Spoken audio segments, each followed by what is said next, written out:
Hello, my name is Matt and this is Pixel Burn, where I take a sarcastic look at some of the more important, interesting or irritating things to have happened in the week's gaming news.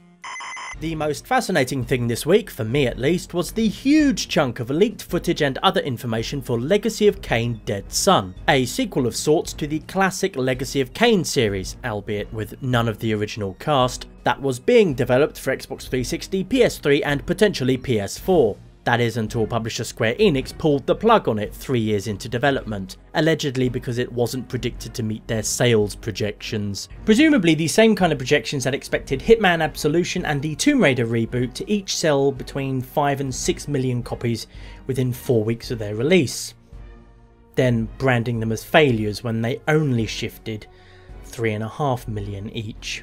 Which was a bit like expecting the movie Serenity to earn more at the box office than Return of the King. I mean, I'm all for reaching for the sky, Square Enix, but come on, you could have tempered your expectations somewhat. Although at the time, Square Enix had just pissed away more money than God on Final Fantasy XIII. So their unrealistic sales expectations were perhaps less about aspiration and more to do with financial desperation. Anyhow, if you're looking at this footage of Legacy of Kain Dead Son and thinking, that looks an awful lot like Shadow of Mordor, you'd be sort of right. A whole lot here does indeed look much like Shadow of Mordor, Batman and Assassin's Creed. Legacy of Kain Dead Son was in development well before Shadow of Mordor however, so we can probably chalk that one up to coincidence. Conversely, there's also not a whole lot much that looks like the Soul Reaver 2 or Legacy of Kain Defiance that fans of the series remember. According to insider sources, the story was going to be set in a far future version of Nosgoth, where humans have all become sterile, a la Children of Men, and vampires keep the sun blotted out with massive smoke-belching chimneys, something guaranteed to cause a stir amongst readers of the Nosgoth Guardian. Amidst all this, the game's protagonist, a chap named Asher, does the seemingly impossible by getting his wife pregnant. After stuffing his wife with a brimful of Asher, he's then brutally slaughtered along with said wife, their unborn child, and a bunch of innocent people by a soul-eating vampire assassin called Gein. As in Ed Gein, who once made a lampshade out of human skin. Rather than staying dead and doing sod all for the rest of the game however, Asher somehow winds up possessing the body of his murderer, whose own ghost is then forced to hang around giving him advice, like a passive-aggressive version of Al from Quantum Leap. Asher was then to go on a big quest to discover who ordered the massacre, something about a special vampire child, and how it was all somehow connected to the Elder God from Soul Reaver, all while traversing the now mandatory vast open world, flitting between the physical realm and a ghostly spectral realm to solve environmental puzzles. Combat was going to be in the style of the Batman Arkham games, yet still distinct enough to have perhaps been quite fun, especially once you acquired the Wings ability that lets you soar across the land and fatally dive bomb people, like those bloody eagles from Far Cry 4. Although the visual appearance of the main protagonist does put a bit of a dent in the coolness somewhat. It's a bit hard to accept him as a tormented creature of the night, performing a deadly ballet of death, when he looks as if he should be performing at Cirque du Soleil. As a long-time fan of the Legacy of Kain series since the original Blood Omen, there's a fair bit here that got me excited. That is until I remembered the game had been cancelled. Similarly, there were a few things that got my hackles up, feeling like too much of a departure from the original games. The strange photo-negative look of Dead Son's spectral realm threw me at first. It seemed too stylised and beautiful in a weird way, so unlike the cold blue-green alien ambience of the spectral realm from Soul Reaver. It's not necessarily bad, just different, which isn't bad either. Look, I just hate change, alright? Another complaint is that for a game supposedly set in a future far beyond the end of Soul Reaver, by which time Nosgoth's vampires had evolved into grotesque hyper-specialised monsters, seeing them all look mostly human again was a bit jarring. Still, at least they don't sparkle, or any other such tween horse shit. And there was no involvement from original writer and director Amy Hennig, whose creative vision for the series was instrumental in making it what it was. Even disregarding all those issues however, I still have one major gripe about Legacy of Kain Dead Son, or what I've seen of it at least. Now to some of you this might not seem like all that big a deal, while to others you might think this is very, very silly, but there's just too much fucking swearing in it. Fuck you, vampire. Shit! I did the bitch. What's this fucker up to now? I think the crudest word I ever heard in any of the previous games was Raziel calling someone a bastard once, because all the characters were too busy having long yet enthralling conversations about free will, fate and the nature of time. And while much of the dialogue could be somewhat flowery at times, it gave the series an almost Shakespearean quality, especially as it was all delivered with frankly masterful performances from classically trained actors like Michael Bell, who so brilliantly evoked Raziel's weary defiance and naivete. The Seraphan were saviors, defending Nosgoth from the corruption that we represent. When he wasn't pissing about in the recording studio. Yes, I hear. And then one more time, Wheel of Fate. Gee, I know. And Simon Templeman, whose voice is so deliciously diabolical he could make reading a phone book sound ominous. You have nothing to fear from me, Raziel. You hold all of the cards. That is when he isn't also pissing about in the recording studio. I think I need a bathroom break. Not forgetting, of course, the late great Tony J, whose dulcet tones need no introduction. I am the hub of the wheel, the origin of all life, the devourer of death. And who likewise enjoyed pissing about in the recording studio. What's the time, Tony? 12:30, isn't it? Oh, is it? Oh, good. 25 to 1, actually. Actually, 25 to 1.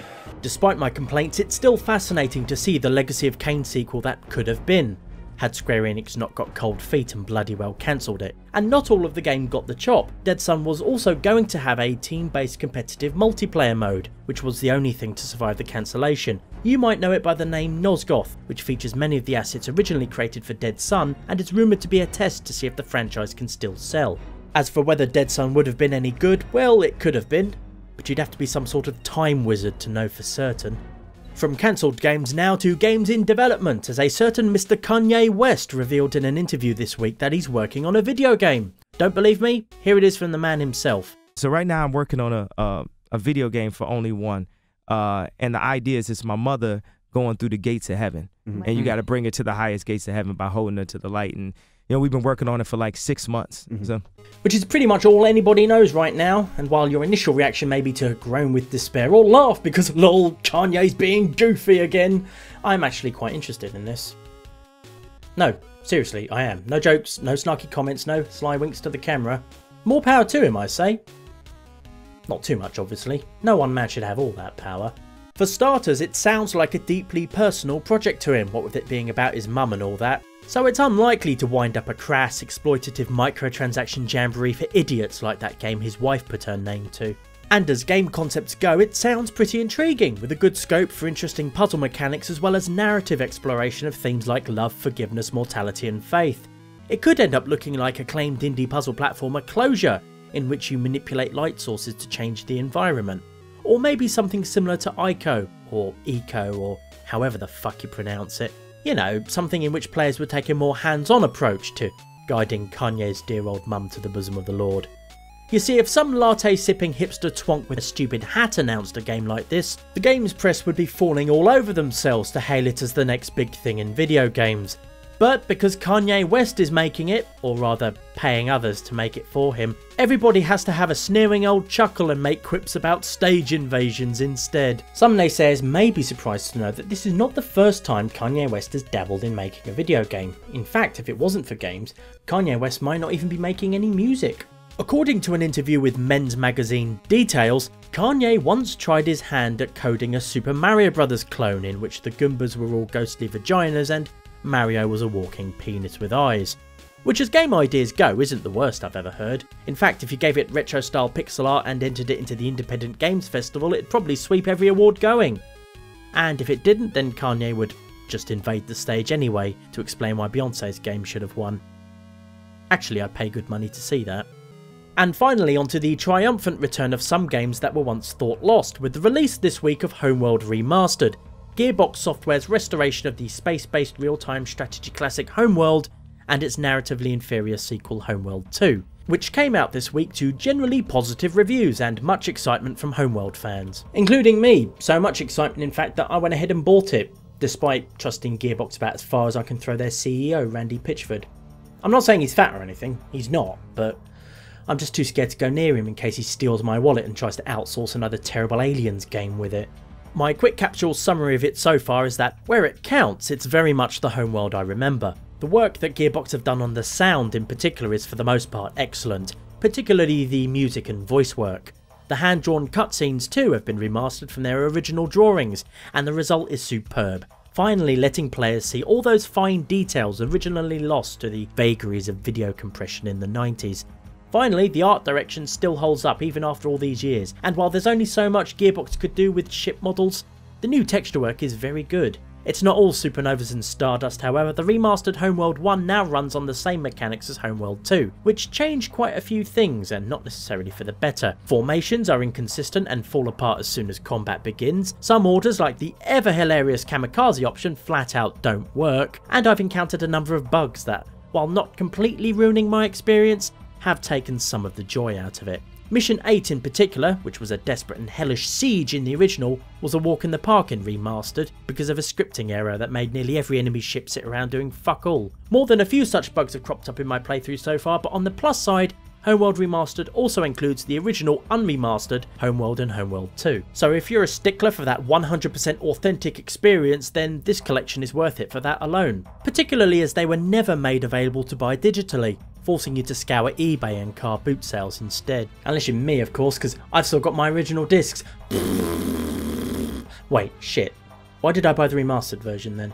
For convenience mostly, and because despite its bugs and other issues, it's still a good way to revisit something that really hasn't been done quite as well since. Unlike Aliens, Colonial Marines and Duke Nukem, both festering shit piles given a cursory spit and polish before they were shoved out the door to make money, Homeworld Remastered feels like a genuine labour of love. Gearbox are also very much aware of the current issues and are working on patching them out, so if you're tempted by Homeworld Remastered but don't want to deal with as many bugs as I have, feel free to wait a while before picking it up, or buy it anyway and play through the classic versions. There are also already a number of mods available for it, thanks to inbuilt Steam Workshop support, so you can eventually look forward to playing with ships from Star Wars, Babylon 5 and Battlestar Galactica amongst others. Hopefully someone will find a way to mod in all the ships from Homeworld Cataclysm too, which hasn't had the remaster treatment because the source code was supposedly lost. Personally, I reckon Gearbox are saving it for DLC, although that could just be my inherent skepticism of Randy Pitchford talking.